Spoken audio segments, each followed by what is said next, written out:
গত 11 নভেম্বর সোমবার প্রথমবারের মতো পাকিস্তান থেকে পণ্য নিয়ে এমভি ইউয়ান জিয়ান ফাজং নামে একটি জাহাজ চট্টগ্রাম বন্দরে আসে। এই জাহাজের কন্টেইনারে কি পণ্য আনা হয়েছে তা নিয়ে আগ্রহ তৈরি হয়েছে।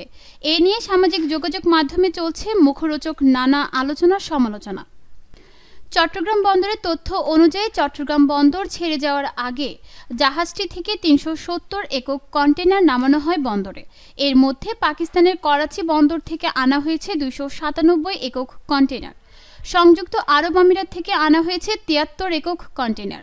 শিপিং ও কাস্টমস সূত্রে জানা গেছে, পাকিস্তান থেকে আমদানি হওয়া কন্টেইনারে রয়েছে শিল্পের কাঁচামাল ও ভোগ্যপণ্য। এসব পণ্যের ওজন 6337 টন। পাকিস্তানের 18টি রপ্তানিকারক প্রতিষ্ঠান এসব পণ্য সরবরাহ করেছে।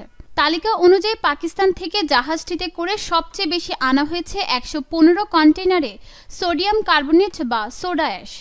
টেক্সটাইল সহ বিভিন্ন শিল্পের কাঁচামাল হিসেবে ব্যবহৃত হয় এটি। এছাড়া 46 কন্টেইনার খনিজ পদার্থ ডোলোমাইট। মোট 35 একক কন্টেইনারে আনা হয়েছে চুনাপাথর। ম্যাগনেসিয়াম কার্বনেট আনা হয়েছে 6 কন্টেইনারে। এছাড়া কাঁচ শিল্পের কাঁচামাল ভাঙা কাঁচ আনা হয়েছে 10 কন্টেইনারে।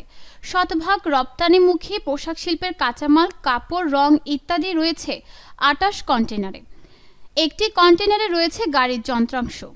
শিল্পের কাঁচামাল ছাড়াও পেঁয়াজ আনা হয়েছে 611 টন এবং 203 টন আলু আমদানি হয়েছে। ঢাকার হাফিজ কর্পোরেশন, এমআর ট্রেডিংস ও চট্টগ্রামের আল্লাহর রহমত স্টোর পেঁয়াজ আলু এনেছে।